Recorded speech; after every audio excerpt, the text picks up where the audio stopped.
నమస్తే welcome to four sides TV. Shri Lakshminarayana Seva Samiti ఆధ్వర్యంలో గురుమాత శ్రీ దివ్యశ్రీ రమణ చక్రవర్తుల వారి పర్యవేక్షణలో పవనమాన సూక్త సహిత హనుమాన్ హోమం ఘనంగా శాస్త్రోక్తంగా జరిగింది. చైతన్యపురిలో నిర్వహించిన ఈ కార్యక్రమంలో భక్తులు పెద్ద సంఖ్యలో పాల్గొన్నారు. ఈ సందర్భంగా గురుమాత శ్రీ దివ్యశ్రీ మాట్లాడుతూ పౌర్ణమి రోజున ఈ హోమం చేయటం వల్ల కలిగే ప్రయోజనాలను వివరించారు. శ్రీ లక్ష్మీనారాయణ సేవా సమితి గత 21 సంవత్సరాలుగా అనేక ఆధ్యాత్మిక కార్యక్రమాలు నిర్వహిస్తోందని చెప్పారు.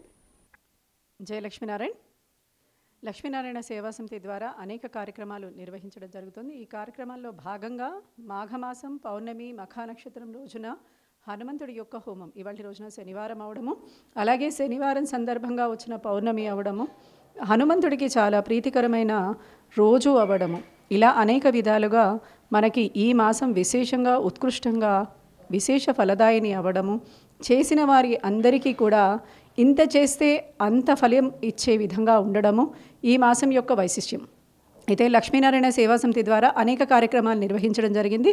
ఊరూరా కార్యక్రమాలు చేపట్టడం జరుగుతోంది. ఈ కార్యక్రమాల్లో అనేక చోట్ల మేము చేసిన కార్యక్రమాల్లో భాగంగా పౌర్ణమికి అందరూ హోమాలు చేయలేరు. ప్రతి ఒక్కరికి హోమము అంటే భారంతో కూడుకున్నది కాబట్టి ఒకచోట హోమాలు నిర్వహిస్తూ అందరూ అందులో భాగస్వాములుగా వచ్చి దాన్ని సేవించుకోవడం, అలాగే ఏదైనా సేవా కార్యక్రమాలు ఇక్కడ నిర్వహించడం, తద్వారా అన్నదానాన్ని కూడా చేయడం, ఇలా అందరికీ మంచి జరగడం, ఇలాంటివన్నిటినీ సేవా సమితి చేపట్టడం జరిగింది. ఈ సేవా సమితి ద్వారా గోసేవ కూడా జరుగుతోంది. ఈ గోసేవలో కూడా 35 గోవులకి పైగా గోవులు చక్కగా ఉన్నాయి. వీటిలన్నిటి ద్వారా మనకి ఏదైతే పాడి పంట అభివృద్ధి చేయొచ్చో, అంటే ఆర్గానిక్గా పంట ఫలము అందరికీ చేరాలి అని చెప్పి రైతుల్ని ఎడ్యుకేట్ చేయడము, ఇలాంటి కార్యక్రమాలన్నీ గో సంరక్షణ ద్వారా చేపడుతున్నాం మేము. అయితే లవ్ ఫర్ కౌ మిషన్ అని స్థాపించడం జరిగింది. ఈ లవ్ ఫర్ కౌ మిషన్లో ఊరూరా ప్రచారం చేయడం జరుగుతుంది. ఏంటి అని అంటే కనుక పెస్టిసైడ్స్ వాడద్దు రైతులు. పెస్టిసైడ్స్ వాడడం వల్ల మనకి ఇప్పుడే WHO ఒక నివేదికని ఇచ్చింది. ఏంటి అని అంటే కనుక మనకొచ్చే పాల ఉత్పత్తులు ఏవైతే ఉన్నాయో అవి 87% ఖచ్చితంగా క్యాన్సర్ కారకాలు అని చెప్పి. అంటే మనమంతా పాలు తెచ్చుకొని మనం బయట నుంచి ప్యాకెట్లలో కావచ్చు, ఇంకో రూపంలో కావచ్చు తెచ్చుకొని తాగే పాలంతా క్యాన్సర్ కారకాలు అని చెప్తున్నారు. అంటే 90% క్యాన్సర్ని ఇచ్చే పాల ఉత్పత్తి మనకి ఇవ్వబడుతోంది అని.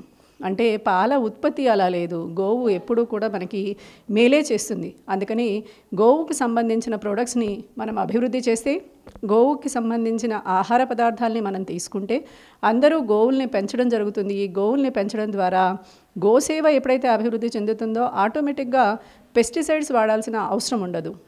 గోమూత్రం ద్వారానే మనము పంటకి పట్టిన చీడ పురుగుల్ని కూడా నశింపచేయచ్చు. అలాగే పేడ ద్వారా మనకి చక్కటి ఎరువు రావడం, తద్వారా మనకి మంచి పంట రావడం, దిగుబడి చాలా అధికంగా రావడం జరుగుతుంది. అందుకని ఇలాంటివన్నిటికీ సంబంధించి కూడా మేము అనేక ప్రాంతాల్లో విరివిగా మేము వాటి గురించి ప్రచారం చేస్తున్నాం. అయితే ఈ ప్రచారాల ద్వారా సాధించేది ఏంటి అని అంటే కనుక ఫ్యూచర్లో WHO ప్రకారం 87.5% మందికి ఇండియాలో ఖచ్చితంగా క్యాన్సర్ బారిన పడతారు అని చెప్పి అది ఫ్యూచర్ ప్రిడిక్షన్ చేసింది. అయితే దీని నుంచి మనందరం తప్పించుకోవాలంటే పెస్టిసైడ్స్ లేని ఆహారం తీసుకోవడం, మన ఇంట్లోనే ఒక గోవుని పెంచుకొని ఆ గోవు ద్వారా వచ్చే పాలని స్వీకరించడం, ఇలాంటివన్నీ చేయాలి అంటే అంత సాధ్యమైన విషయం కాదు. కాబట్టి గోసేవ ఎక్కడెక్కడ జరుగుతుందో అక్కడికి వెళ్ళి మనము గోసేవకి సంబంధించి ఆ గోవు పరిసర ప్రాంతాల్లో కొంతసేపైనా మనం ఉండడం, తద్వారా మనలో ఏదైనా అనారోగ్య సూచనలు ఉంటే అవన్నీ పోయి ఒక పాజిటివ్ ఎనర్జీ మన బాడీలో రావడం, లేదా యజ్ఞయాగాది క్రతువులు చేస్తూ ఆ యజ్ఞయాగాది క్రతువుల్లో ఆవు నేతిని వినియోగించడం వల్ల వచ్చే ఆ పాజిటివ్ ఎనర్జీని మనం స్వీకరించడం.